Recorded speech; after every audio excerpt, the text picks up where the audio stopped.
Salut, mon nom est Sonia Tremblay et vous écoutez Sortir des ruines. Aujourd'hui à l'épisode, je veux vous parler d'anxiété, mais les petits trucs pour l'anxiété que moi j'utilise ou ceux que j'ai testés et qui ne fonctionnaient pas tant pour moi.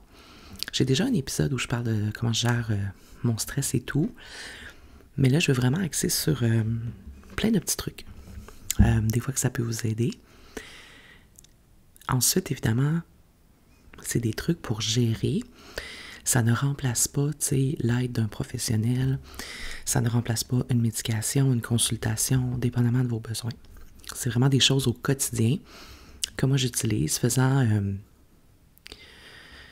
j'ai l'impression beaucoup d'anxiété. Encore là, moi-même, je n'ai pas, tu sais, un diagnostic. Je devrais aller en chercher un, mais j'en ai pas. Mais après, bon, il y a des signes qui trompent pas, là, mettons. J'ai toujours été quand même anxieuse. Même dans ma jeunesse, là, j'avais certains comportements obsessionnels compulsifs. Là, j'avais, bon, des pensées répétitives, des mouvements. Encore aujourd'hui, là, j'ai éteint le four, puis tu t'en es pas servi, puis tu reviens 30 minutes de char en arrière pour te calmer l'esprit, là, ce genre de choses. Bon, anyways.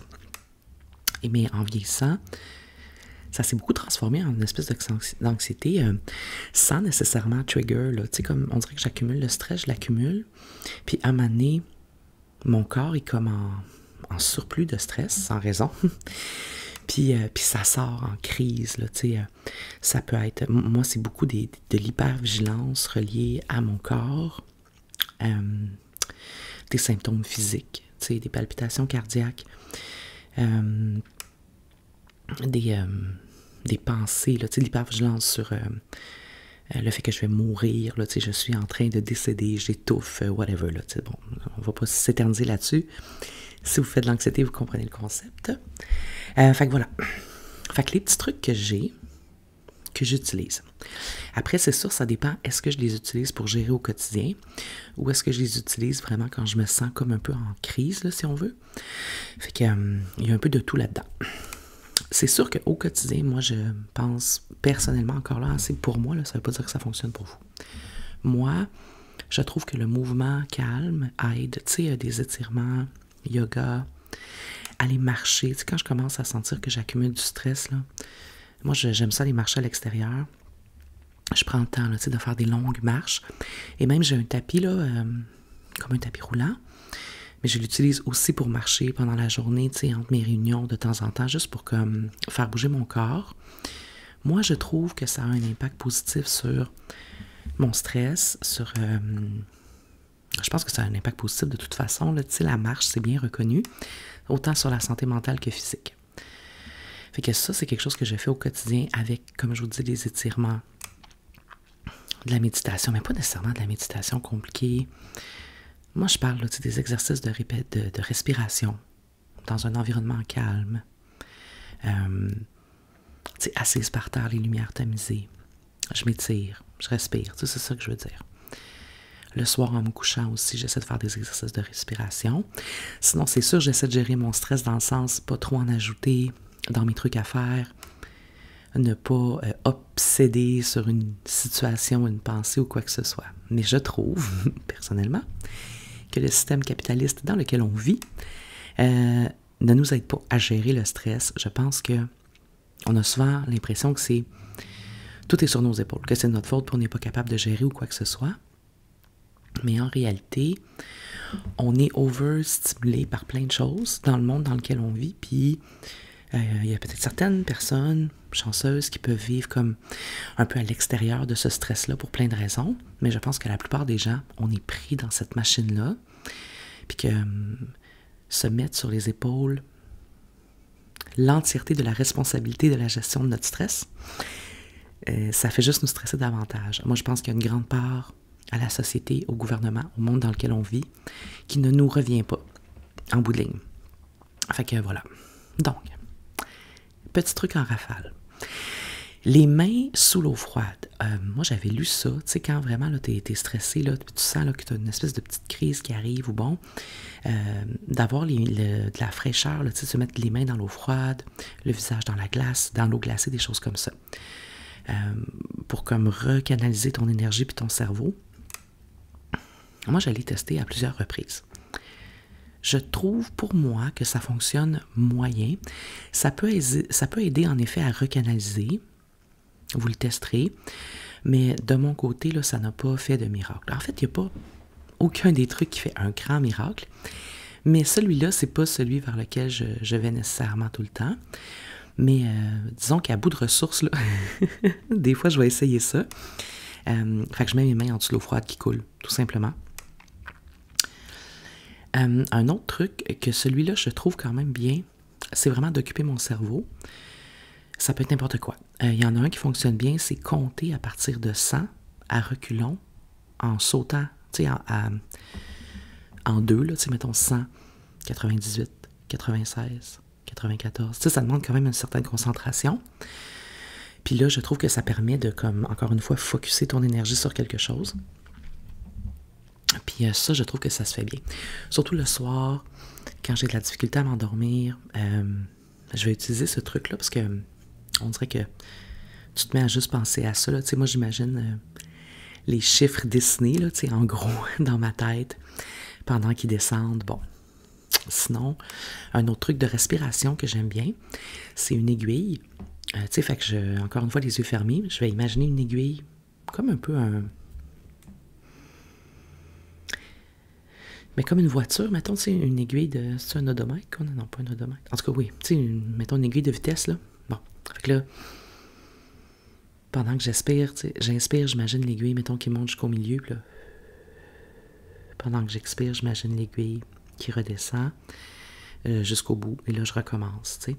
Fait que j'ai l'impression, moi, personnellement, d'ajouter un visuel à ma respiration. Ça me permet de la contrôler davantage. Puis le visuel me permet de me concentrer vraiment sur ça et sur rien d'autre. Fait que ça, j'aime beaucoup ça. Ça, je trouve que ça fonctionne bien. Un autre truc, là, vous allez dire, bon, elle est un peu weird, mais pour vrai, j'ai donné un nom, un prénom à mon cerveau. Tu lui donnes le nom que tu veux. OK, moi, il s'appelle Marcel. Je ne sais pas pourquoi. C'est le premier nom qui m'est venu. Ça n'a aucun rapport avec rien. Je ne connais pas de Marcel. Sauf mon cerveau. Puis la raison pourquoi je vous dis ça, c'est que on nous dit souvent, tu sais, parle-toi, tu sais, je suis en sécurité, je suis calme. Bon, ça peut fonctionner.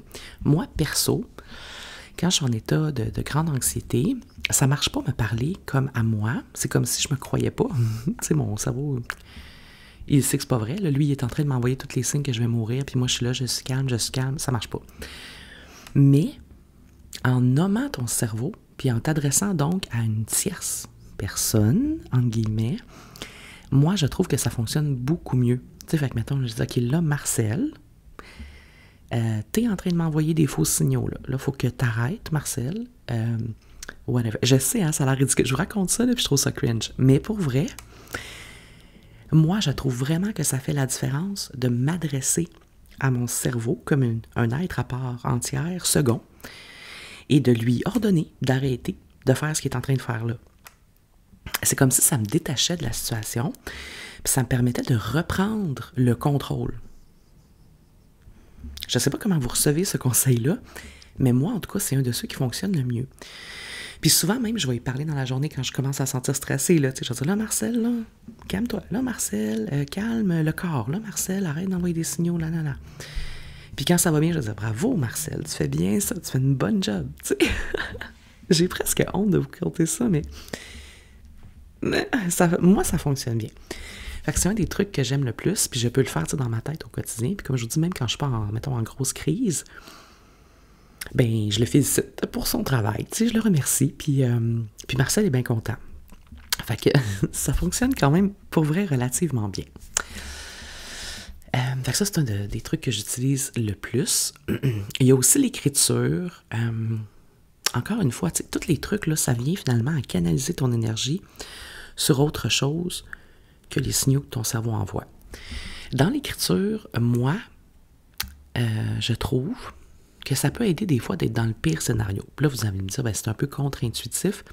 Je suis déjà en panique, puis tu veux que j'écrive le pire scénario. Ben, c'est parce que c'est comme si un peu arracher le plaster, sortir le méchant. C'est un peu dans cette optique-là. Tu sais, si j'écris vraiment, là, Bon, là, il m'arrive ça. Je pense que j'ai ça. Je pense que c'est ça qui va arriver. Le pire scénario possible est ta ta ta ta ta. Puis là, je vous le dis, là, c'est peut-être un trigger warning, mais c'est parce que ça va loin, mais ça... Puis je vais écrire après ça, qu'est-ce qui va arriver si le pire scénario arrive. Même si c'est bien épeurant, mais c'est parce que c'est comme si ça permettait de sortir le non-dit, tu sais. Puis quand je vous dis trigger warning, là, mais je vais l'écrire, mettons, tu sais, je pense que je vais mourir, tu sais. Puis là, je vais dire, bon, mais là, j'ai fait mon testament, je sais que ça, c'est en ordre, j'ai eu une belle vie. Tu sais, comme, je vais écrire les choses qui vont arriver. Et non, ce n'est pas de la manifestation, ne vous inquiétez pas, c'est pas en écrivant tes peurs qu'elles vont nécessairement se réaliser, puis c'est pas en pensant que tu as une maladie que tu vas nécessairement la pogner. Tu sais, des fois, on a peur de se dire, ben, si je commence à penser à ça, c'est des pensées négatives, puis là, ça va m'arriver, ce qui fait aussi partie de l'anxiété. Mais en vrai, pour manifester quelque chose, il faut que ce soit ton intention. Puis quand ton intention, c'est de te libérer de tes peurs, ben ton intention est claire. C'est pas que ça t'arrive, là, c'est de te libérer de tes peurs. Fait qu'on est dans deux choses complètement différentes. Fait que moi, l'écriture, je l'utilise aussi, mais sinon, à d'autres niveaux, quand ça va bien, je l'utilise également juste en termes d'introspection, de journaling. J'aime ça écrire ce que je veux, les belles choses que je veux qui arrivent, la gratitude que j'ai, bon, tu sais. Fait qu'il y a ça également. Il y a aussi un truc qui est comme appeler quelqu'un, parler à quelqu'un. Moi, ça, moins. Je ne l'ai pas testé beaucoup, remarqué, mais moi, j'ai l'impression que quand je suis dans un état comme ça, très anxieux,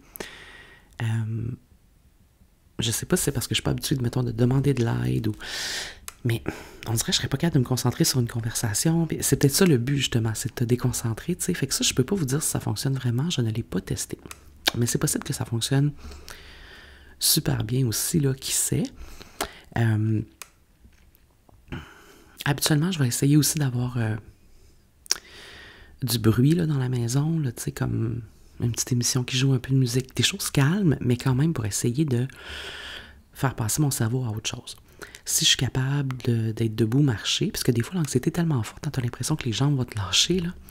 Mais si je suis capable d'être en mouvement, je vais aller marcher, mais je vais aussi faire des choses dans la maison. Tu sais, je vais essayer, dans le fond, de continuer mes activités, parce que même si mon cerveau m'envoie le message là, que c'est fini, il n'y a plus rien de bon qui arrive, je sais que dans la vraie vie, c'est faux. Et je me rappelle aussi toutes les fois où j'ai pensé que, mettons, c'était la fin et que ça ne l'était pas, tu sais. Fait que je vais aussi venir me rappeler toutes ces fois-là pour essayer de me dire, regarde, là, c'est exactement la même chose qui est arrivée il y a 1 mois ou il y a 2 mois.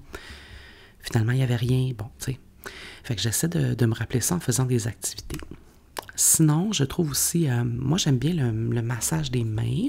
Pas de massage précis, mais juste le toucher en général ou massage des pieds. Tu sais, encore une fois, quelque chose pour te grounder un peu dans le moment présent, là. Fait que ça, je vais aussi beaucoup, là, tu sais, comme être tactile avec moi-même. C'est un peu dans la même ordre là, que l'étirement, tout ça. Fait que ça, je vais faire ça également. La douche, des fois, aussi, c'est un truc... tu sais, aller dans la douche, me laver, l'eau qui coule, c'est comme relaxant. Encore une fois, ça me fait concentrer sur autre chose. Fait que parfois, il y a ça. Mais ça dépend du niveau d'anxiété. Parce que des fois, le niveau d'anxiété est très grand. Puis là, je ne veux pas être pris dans la douche si je m'évanouis. Puis c'est dans ma tête, mettons, je vais m'évanouir. Mais je ne m'évanouis pas. Fait que là, je vais plutôt opter pour m'habiller. Tu sais, je vais littéralement m'habiller, mettre mes souliers, puis être prête à partir en ambulance. Ce qui n'arrive jamais. Mais tu sais, c'est une autre façon de me rassurer que tu es rendu là. Puis pendant ce temps-là, ben, je parle à Marcel, tu sais. Fait que... Là, vous allez me dire, t'as vraiment beaucoup de problèmes d'anxiété. Mais là, c'est parce que je vous raconte tout d'un coup. J'en avais plus avant. J'ai beaucoup travaillé là-dessus. Mais ça m'arrive encore d'avoir des grosses crises. C'est vraiment comme si j'accumulais. Puis là, tout à coup, j'accumule. Puis à un moment donné, ben, ça sort physiquement. Tu sais, il y a différentes façons là, de vivre son anxiété. Puis moi, ça va vraiment sortir physiquement dans mon corps. Le lendemain d'une crise... j'ai mal partout, je suis vidée de mon énergie parce que ça demande énormément d'énergie, là, ce faux sentiment d'urgence que ton cerveau te fait vivre, là, tu sais. Fait que voilà. C'est les petits trucs, là, tu sais, que j'utilise. Il y en a peut-être d'autres que j'oublie, mais je vous dirais que j'ai pas mal l'impression d'avoir fait le tour. Puis je vous le dis, Eh bien, il y en a sûrement plein d'autres que vous connaissez aussi, là, que vous pouvez mettre dans les commentaires si on veut se faire une banque de trucs pour gérer le stress, l'anxiété. Mais je vous le dis, là, parler à son cerveau comme une autre personne, moi, c'est un de ceux que j'aime le plus. J'ai vraiment l'impression que mon cerveau se met en écoute quand je l'interpelle. Marcel? Je sais pas pourquoi je l'ai appelé Marcel. C'est le premier nom qui m'est venu. Je sais pas si j'ai l'impression que mon cerveau est un homme d'âge mûr là, qui travaille dans un garage. Peut-être. Puis pourquoi pas? Il n'y a rien de mal à être un Marcel. Anyways. Fait que voilà, un petit épisode court pour vous parler de mes trucs. Vous me direz si vous en avez d'autres, vous les mettrez dans les commentaires.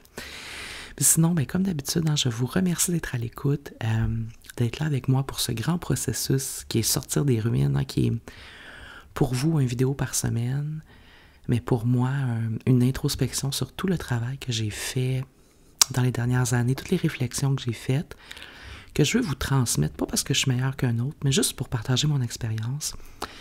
Puis parce que peut-être que vous aussi, ça peut vous amener quelque chose. Tu sais, du moins, je l'espère. Si ce n'est que de la relaxation, mais c'est déjà ça. Ça me fait bien plaisir si je peux vous relaxer. Fait que voilà. On se voit la semaine prochaine. Mon nom est Sonia Tremblay et vous avez écouté Sortir des ruines.